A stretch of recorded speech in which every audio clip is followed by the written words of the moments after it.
Here are 4 rules I live by as a bodybuilder going to Harvard looking to become the best version of myself. I believe number 3 is most important for overall happiness and the most important overall, and 4 is the most important for achieving your goals, but all of these are non-negotiables for me. Number 1, no reminiscing. Thinking about how great times used to be, thinking about the good old days, stops you from appreciating the present and preparing for the future. If you're constantly longing for the past, getting nostalgic, stops you from appreciating what you should be appreciating right now. So when I'm thinking about how hard my life is, I remind myself that there are certain parts of my life right now that I'm going to miss one day. And so I think about what parts I'm going to miss one day and I really appreciate them. Hanging out with certain friends, for example. Like I said, longing for the past, reminiscing, it stops you from preparing for the future and looking forward to the future.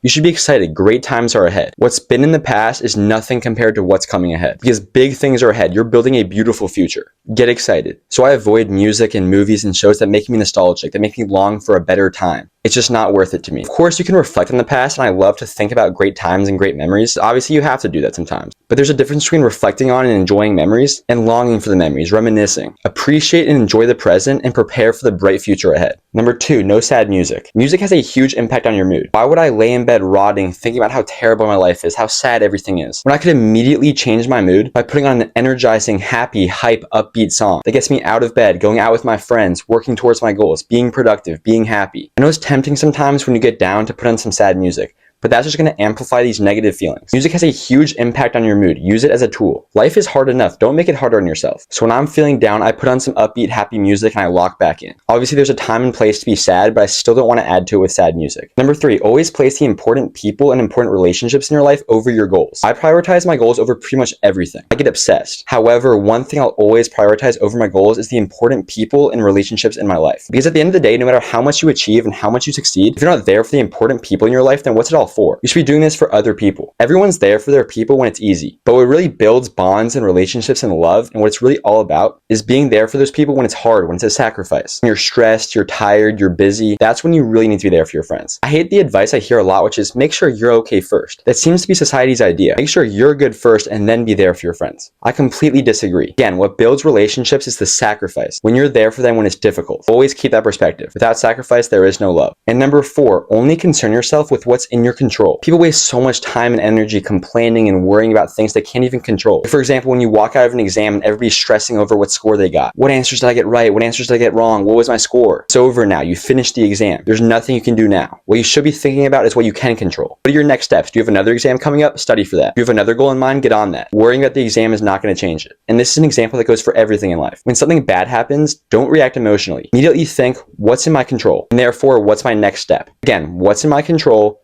Therefore, what's my next step? Block out everything else and lock in on that. When I walk out of the exam, I wipe it from my mind. It's over now. I'll get my score when I get my score. It's time for me to focus on what's in my control. Follow these 4 tips to become the best version of yourself. Lock in.